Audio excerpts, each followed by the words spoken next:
Hi, this is Josh Fonger, and welcome to the WTS podcast, where we help business owners move from owning a job to owning a business, mastering their systems so they can simplify growth.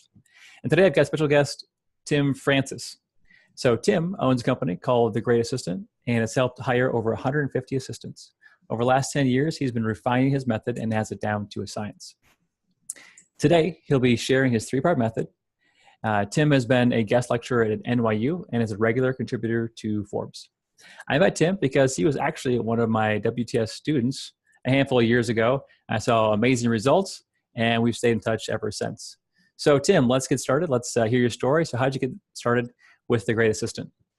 So first of all, thanks for having me here, Josh. It's just, I always am so happy to see your name in my inbox because what you helped me with through the WTS method totally revolutionized how I did business, and I wouldn't have the business today if it weren't for a handful of really important people on my path, including you and including obviously Sam with his book. So just before I go any further, I just thank you so much. It's always such a pleasure to be with you. Well, good. Well, thanks, Tim. Yeah, and it's I know, just kind of inside story here, but I mean, when Tim was in the group coaching program, I think it was like 5 years ago, many years ago, just starting out, he was getting the best results out of anybody in the class by far. And I was like, I'm just going to kind of keep tabs on Tim. I wonder what's going to happen with him. So now his, trajectories, Forbes and guest lecturer at NYU. So just amazing results. So I'm proud of you, really taking the method and then applying it to what we're going to talk about today, which is, The Great Assistant, which is something that I've been talking to you about personally, just for me, hiring myself a great assistant. So let's dive into it. So tell me about you and how you started this company. So 10 years ago, I was in my basement and I had 3 roommates just to help me cover my rent. And I was struggling to make ends meet. But you know what, Josh, I was actually really happy because I was free, right? It was like I didn't have a day job anymore. And even though cash was in question, the future just seemed like so bright. And as I started getting more clients, and at the time I had a different business, I actually had a marketing agency. Mm-hmm. As I started getting more clients, suddenly my business shifted because now there was more administration and paperwork and operational type stuff, kind of ticky-tack minutiae that it's not what I really wanted to be doing. So I said, I know what to do because I'd read the 4-Hour Work Week. I said, I'm going to go overseas. I'm going to hire an Indian assistant. And then just unicorns are going to fly through the sky again. It's going to be amazing, right? So I did that, and I actually hired an agency to help me do it. And they did find me a great assistant that was a wonderful woman, great English, all the rest. Then like a series of things happened, and because of the radically different time zone, language, culture, and actually like government instability of India, she actually ended up having her electricity and internet turned off. And it shocked me to realize that my business was running on me, depending on an assistant. And that assistant was depending on like the infrastructure politically and otherwise of India. And I was just like, I don't think I can do it. So I tried also the Philippines. I tried Jamaica. I tried Pakistan. I tried like all over the world.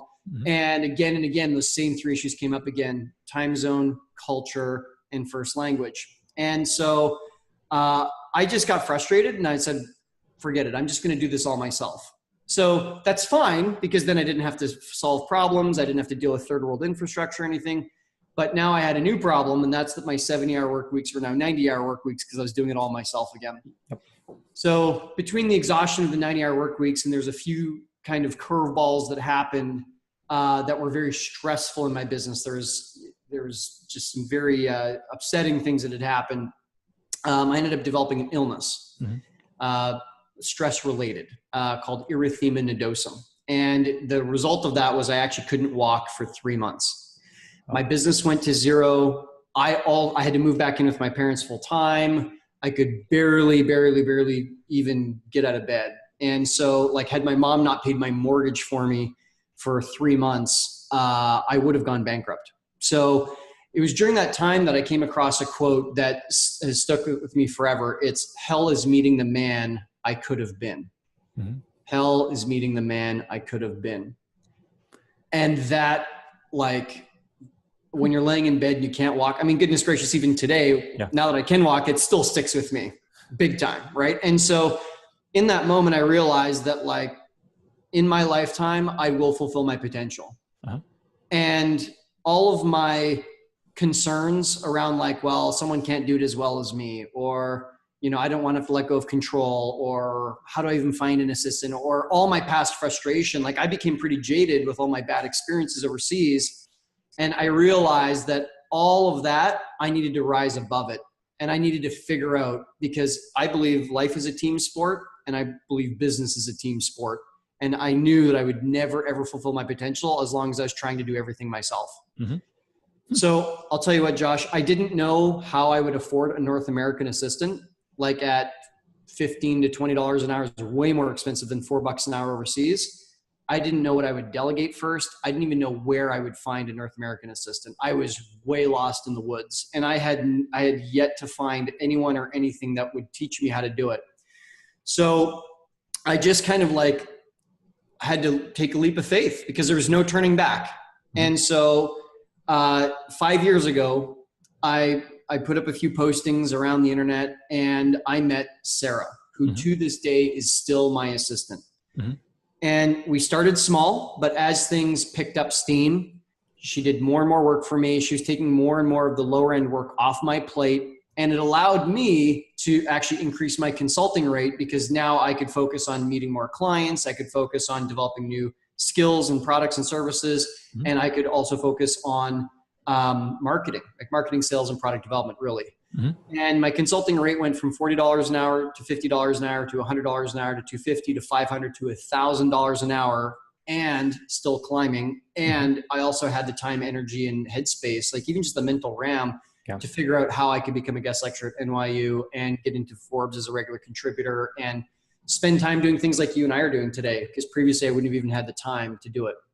Yeah, I think that's an important thing for entrepreneurs to get, no matter where they are, is that in order to have the headspace, in order to have the time to take on special projects, the daily tasks need to get done by somebody, and you want to have somebody you can trust. So what are some things that you delegated in the beginning to this, to Sarah? Like, how did that help you in the beginning? How'd you choose what to give her? Yeah. And so to me, it's like the total solution is 3 parts, right? And delegation is part 2. Part 3 is who do we hire? And I would say part 1 is actually vision. And what I mean by vision is how could I see someone being a part of my bigger picture to actually help me replace myself? And if someone's got a bigger business and they've got more than 5 or 10 employees, then maybe they've already replaced themselves in some key roles.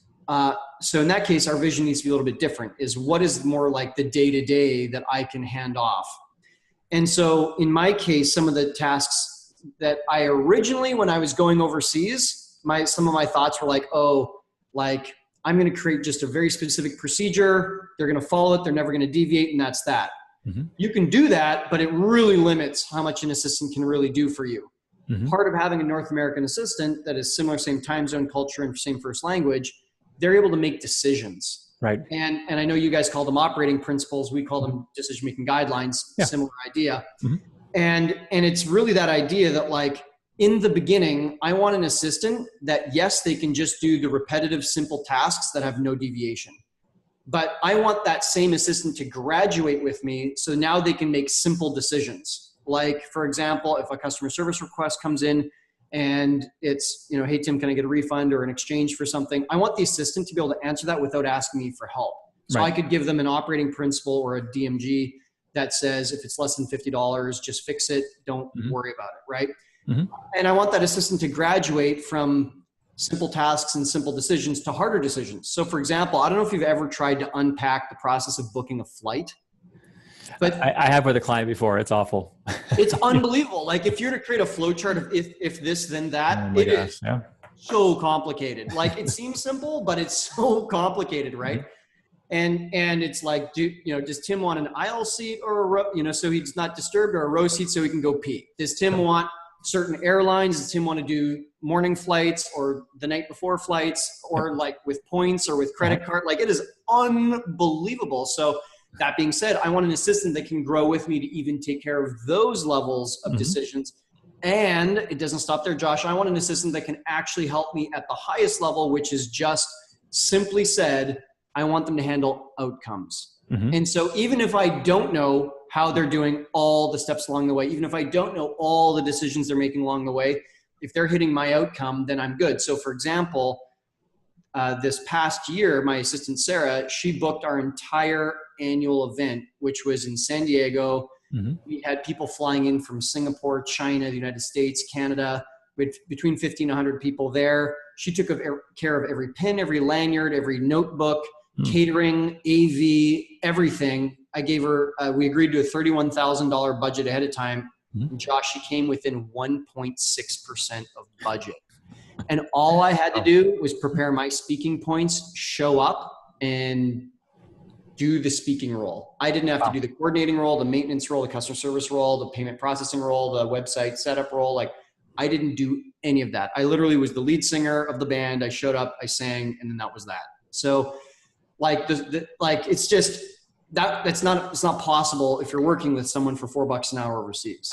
Right. And I think it's also not possible without the vision, because if most people have a vision that's, okay, my assistant is just going to do one thing, you're not going to get anywhere. But if you realize that you're going to break apart, that Sarah didn't learn all those things in a day, right? No. It took her some time and she built upon. I think that's one of the key things for satisfaction of your team, which does matter, is they grow too.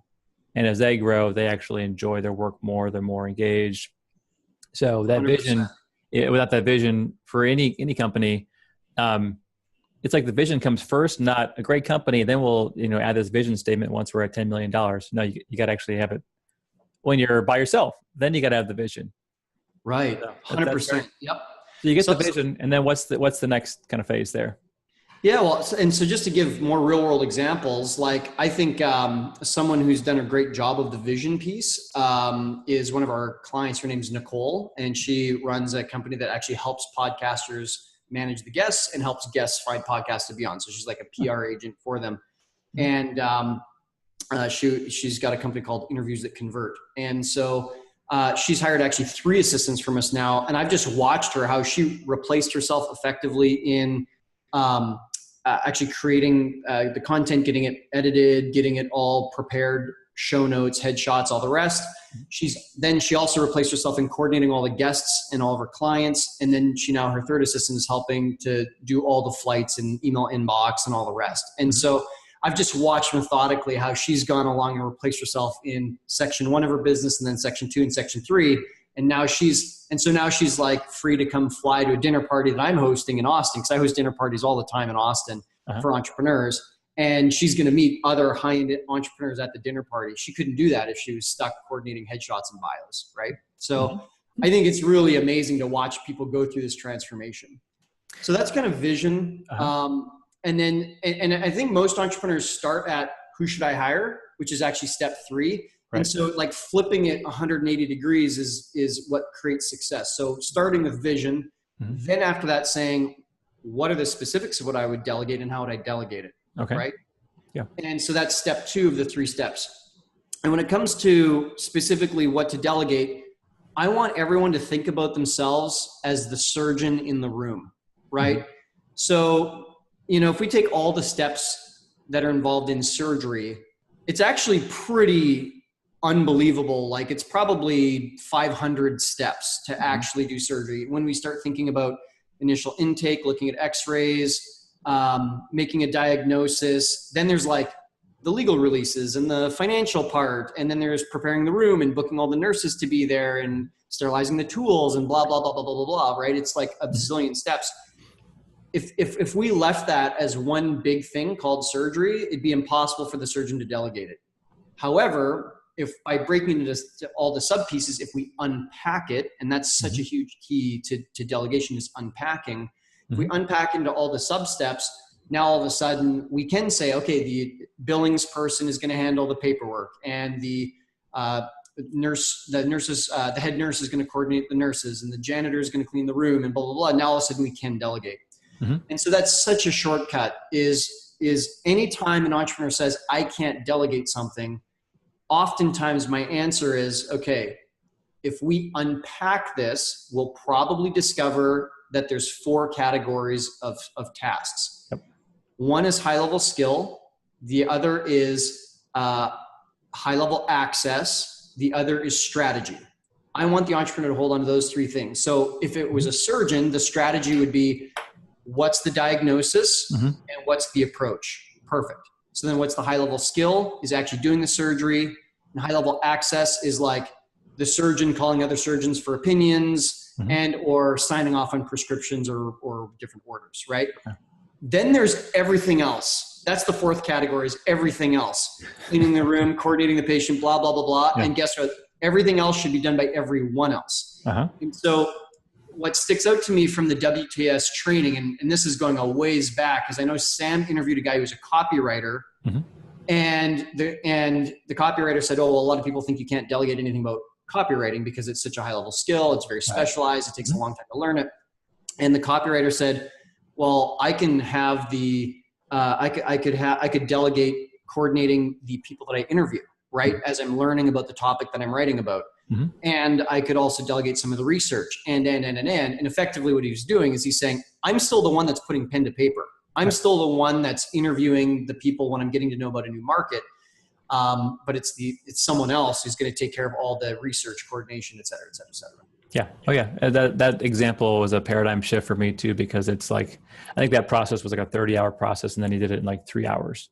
So it still took time, but there was so much of it that was actually not, what do you say, high level, high access, and high strategy. Right. So, right. 100%. So I think like once we get a sense of like, okay, I've got this vision for this assistant who can carry me to higher and higher levels. And actually my assistant now has an assistant, right? So people are graduating up in my organization now. And so once you get a sense of what's possible with an assistant, then from there, if we start identifying, okay, what is it that's even possible for me to delegate for my day to day, then the third part is for us to go into, okay, great. So now I've got a sense of like, here's the non-surgical parts of surgery that I'm going to delegate. And now I need to get into hiring. And that's the third part of the process that I've identified. And so we've hired over 150 assistants now. The industry stick rate is less than 50%, unfortunately, for all hourly workers. And currently we're sitting at 84. We float between 84% stick rate to like 86, 87% stick rate. So, and now I attribute that, and I'm going to reveal like kind of what goes into that. What goes into that is we will spend between 50 and 100 hours to find one winning assistant. And we will look at 50 to 100 candidates to come down to one assistant. Now, obviously at the top of the funnel, when we've got like 100 applicants coming in, we're not looking at all of them really deeply. We have some different processes to look at. So here's a really great tip that someone could do right away if they wanted to hire their own assistant, is when we do the job posting, we ask for assistants to apply using a very specific format. So we'll say in the first paragraph, give us 2 reasons why you'd be a great assistant, in blue font, Verdana, 12 point. In the second paragraph, red font, Arial, 10 point. Third paragraph, Times New Roman, black, 9 point. And if they, and the subject line of the email is also very specific. Like we tell them what to put in the subject line. And if they can't even get the welcome hello email right, disqualified. And like part of the email that they need to follow is also do not attach a resume. And the number that still attach a resume anyways, because they're not following directions, it's amazing. So Josh, like I'm telling you, probably like 20 or 30 or 40% of people disqualify themselves just through that. So I want to watch people work, and I want to see if they can follow instructions, follow procedures, if they have attention to detail. I want all of this, and I want to do it on a mass scale, because too often entrepreneurs will just go on Facebook and say, who knows a good assistant, right? And they hire their sister-in-law, and it just ends up being a mess. It's like, no wonder, right? That's great. I mean, I love that example because I remember I think you came up with that years ago, because I remember you telling me about this way to filter things out through this the questioning. I remember this story vividly. So very cool. So this is part of your process, is like the qualifying process, or the first step. At the very, very top, yeah. And so part of what makes the process successful is that it takes 50 to 100 hours. And what we do during those 50 to 100 hours is, yes, there's some simple kind of high level stuff there. As people are filtering down, we're actually doing multiple work tests. So an example of a work test is like go onto Facebook, create an event, and invite 5 friends to it. And it could be a fictitious event, a birthday party for your child or something. And then write a procedure about how you did that on Facebook. Now, without giving them any training at all, I want to know, does their brain think sequentially, logically, and have, again, that attention to detail? Are they including screenshots for ease of use? Like, so that before we ever actually train them, are they showing up at our front door with some abilities that are just kind of native knowledge? And if I can start the 100-meter race with an assistant that's like already at the 30 or 40 meter mark, like obviously we're going to win that race a lot easier. So we're doing a handful of work tests like that. We're also doing a few interviews, again, just to, see if there's some good personality, make sure that their English is good. I mean, it sounds so crazy that we have to test for these things, but there's even interview fraud, right? Application fraud, where one person will submit a resume and do everything with great English online, but then you meet them in person. You're like, you didn't write your own submission, the red font, blue font submission. You didn't do that, right? So it's unbelievable the number of ways, just the things that we come across. So on top of that, we also do technology tests to make sure they've got good skills. If you're going to work virtually, you got to have good skills and not be intimidated by the internet and technology. We're also doing intelligence tests, right? So like an IQ test, we don't do IQ specifically, but IQ type tests. We also do the Colby Index. So multiple people on our team are now certified in the Colby method. And we're able to unpack work tests. So all of that allows us to get to about 97% certainty. And then whoever the entrepreneur is, if it's me that's hiring for myself or someone else, we'll do a final interview to kind of see the last 3%. So that's what we put into it, and hopefully that gives people a sense of like how far you can go with this. Yeah. Oh yeah. And that you have a system now because you're doing it at volume, where somebody else doing this, their business is not hiring. So to put that on is very difficult. I've got another client where a big part of his business is hiring, and it's very similar to what you're saying. Is he has a process where basically for every 100 people that come through, one is the right person. And you might try this out, but one of his tricks along the way is when he gets down to about 10 out of the 100, maybe more like 5, he gives them a task and he pays them to do the task. And about 2 out of the 5 can actually do a pretty good job. 3 out of the 5 do pretty bad. But so he'll pay them for doing the task, and then he'll be able to use what they did for his business anyways. So it breaks even, basically. Interesting. So it's a break even working interview, basically, where he can make some money on people he never hires. Yeah. Kind of super interesting. Yeah. Well, and I think that's really like, I didn't appreciate how much, this is such a crucial hire. This is your right-hand person. And so a question that I asked myself when I was sick and I couldn't walk, I don't know where this came. It was like divine intervention or something. Is I asked myself this question. I said, what would have to be true that the next person I hire, I would be overjoyed to be with them for at least 3 years? And all of a sudden the game changed, because if I'm making a 3-year commitment in my mind to someone, I'm going to be way pickier about who I choose.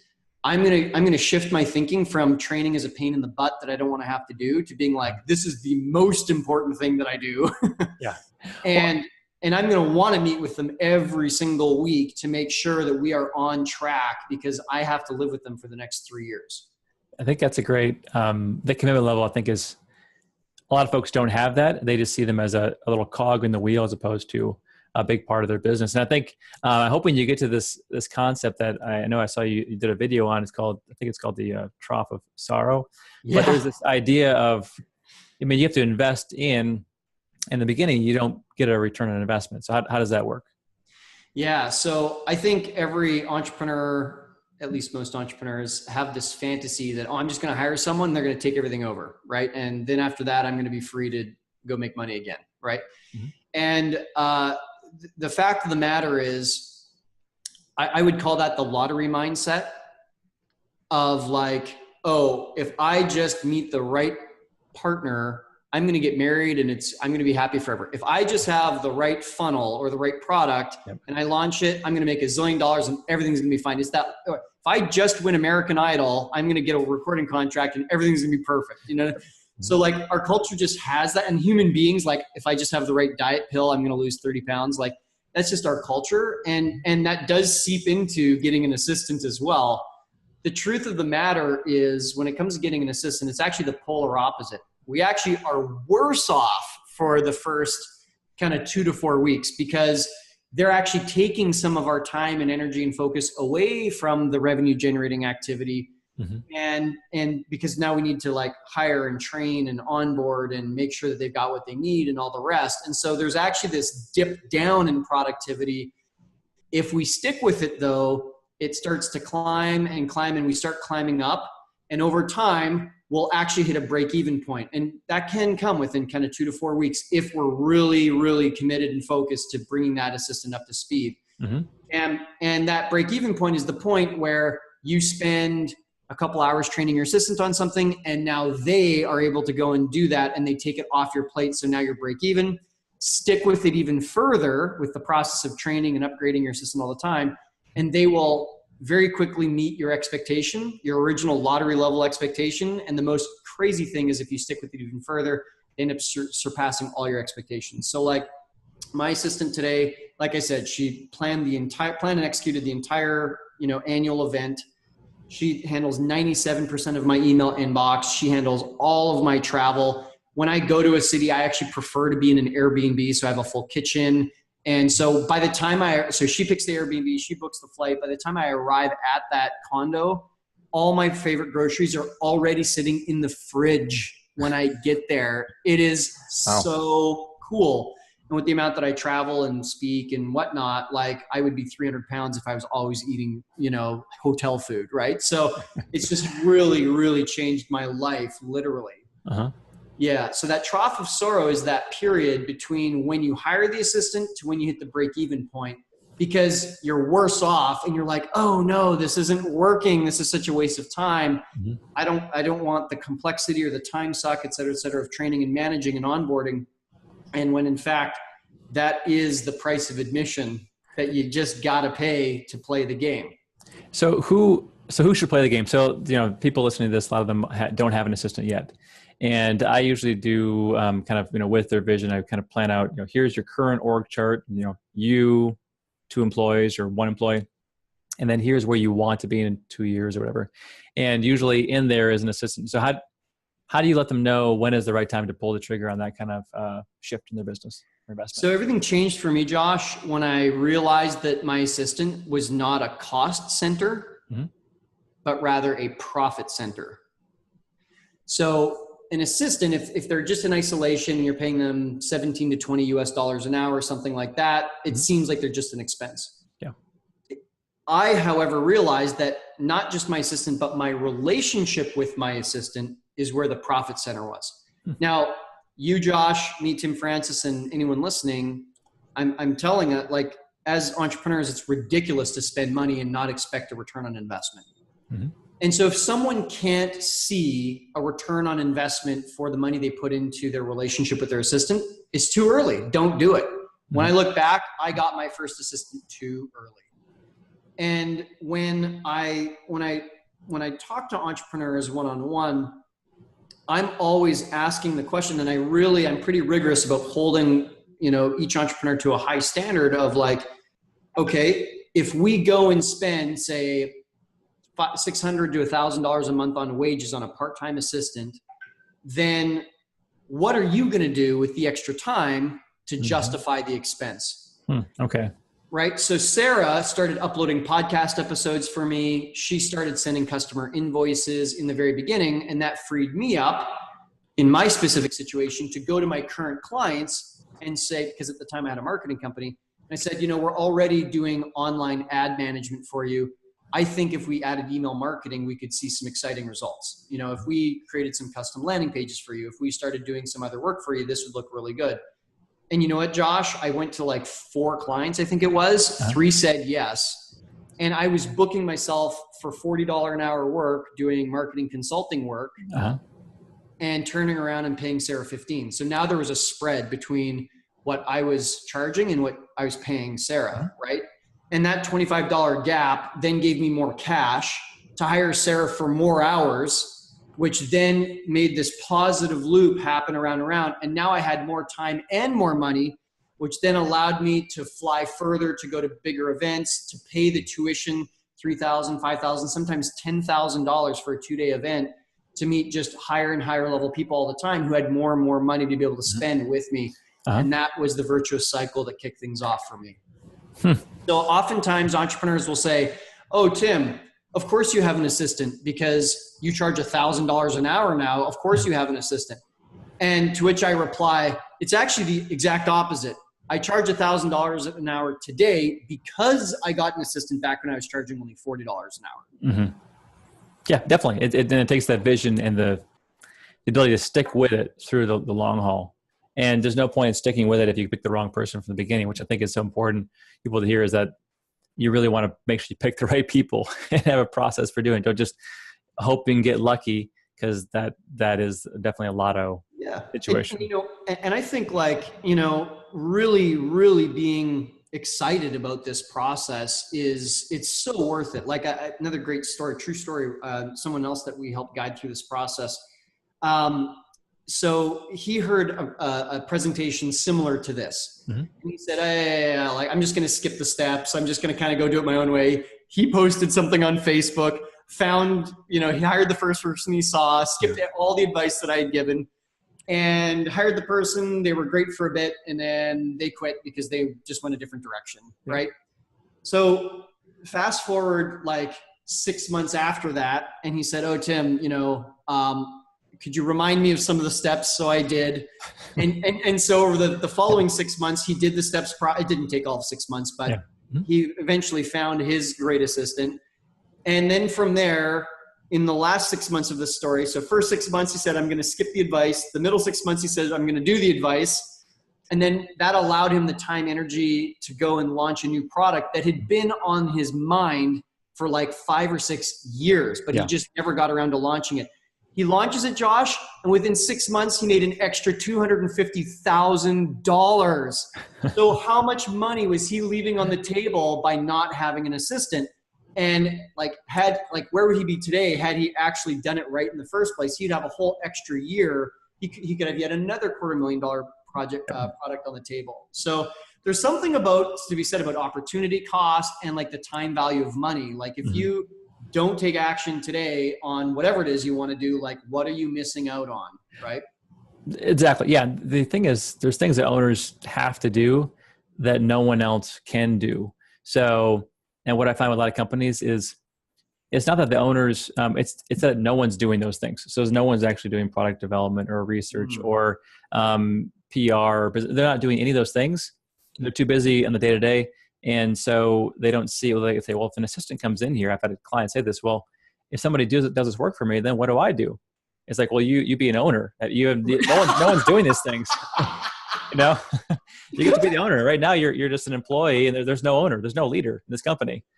So that's why it's not going anywhere. And so they never realize that those things, the innovation that it takes to be competitive long term, somebody has to do that, and that takes effort. They had no one doing HR. They had no one was reviewing their financials. It was just this is it's kind of scary. So, well, that's cool. So I know you're tight with time, but I've got a couple other quick questions. So I know this is one that people are thinking about. So what are some warning signs? So you get an assistant. What should you look for that should make you pause and say, gosh, I probably should fire this person or hold them accountable? Do you have any kind of tips from the field about that? Yeah. So I wouldn't say that the Kolbe assessment will tell you who's going to be a great assistant, because there's a lot that goes into that. However, for us, we have a hard stop.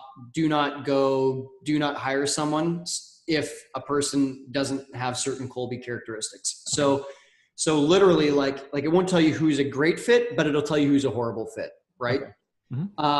And there's a lot of reasons why a person may not fit, but I would go do the Kolbe test, and I would make sure that the assistant has, and obviously we don't have time for a full Kolbe explanation here, but someone with significant follow-through energy, look for that on the Kolbe test. The Kolbe test is $49. You can get it from the Kolbe.com website. If you ping us, we can also sell it. It's the same price through us. It doesn't matter either way. And we want to see significant follow-through energy, because that's what tells us that someone is orderly, organized, can unpack things, create systems and procedures, follow systems and procedures, and also close loops. So you can say, in 3 months, remind me of this thing. And they'll write it down, and 3 months later, they'll get back to you, and they'll follow through and close loops for you. Wow. Okay. So that's a big one. And then one other one, how about accountability? Because I know a lot of folks, they are afraid to hire one because they're like, well, I'm not going to see their work. I don't want to spend time managing them or holding them accountable. How do you recommend people actually do that? So, and I'll offer this as a resource. Anybody could go to greatassistant.com/toolbox, and there's a link there to a tool called 360 Delegation. Okay. And I think that implicit to us wanting to grow ourselves and our businesses is we have to go from doing the work to actually leading the work. Mm-hmm. And so if the better that we are at clearly defining the vision of what we want done, the resources required to do it, and what definition of done actually looks like, those three things, that's what I identify as 360 delegation. Mm-hmm. The crisper that the assistant will get things done, the less they'll have to stop and ask you for help, and the more that you'll have a common understanding of what success actually looks like here, thereby avoiding a lot of the accountability and execution problems. So it's greatassistant.com/toolbox. Good. Well, so on top of that, so I'm sure a lot of people listening to this are, thinking about getting an assistant. I know I've been talking to you about it. Where would they go? What's kind of the next step? Is there a website they should go to? I'm assuming the Great Assistant would be the first place to go. Yeah, 100%. I mean, if folks are interested, in getting some feedback from us on if it's a good time for them to get an assistant or not. Because like I said, I actually got my first assistant too early. Mm-hmm. If anybody wants to, they can go to greatassistant.com/apply. And there's a calendar there to meet with Peter from my team. He'd be happy to schedule a breakthrough call with you, mm-hmm. to hear about your situation, and he'll give you feedback on if it's too early or not. We oftentimes are all sold out of assistants, and so no need to fear about it being like any kind of timeshare presentation. Like, we're very full with business, and so we're happy just to spend some time to give you some feedback. In that call, it's usually 45 minutes or less, and any question that you've got, you can address, and Peter can help you out. He's not just a really smart business guy, he's also a dear friend to me. So You're in great hands if you go chat with him. Good. Well, very good. Well, thanks again, Tim. And for everyone watching or listening to this, hopefully you got some good ideas about how to find your next assistant. And Tim shared some great ideas about how he filtered through and found them. So again, Tim, thanks for your time. Thanks for the wisdom. And thanks everybody for watching. Catch you soon.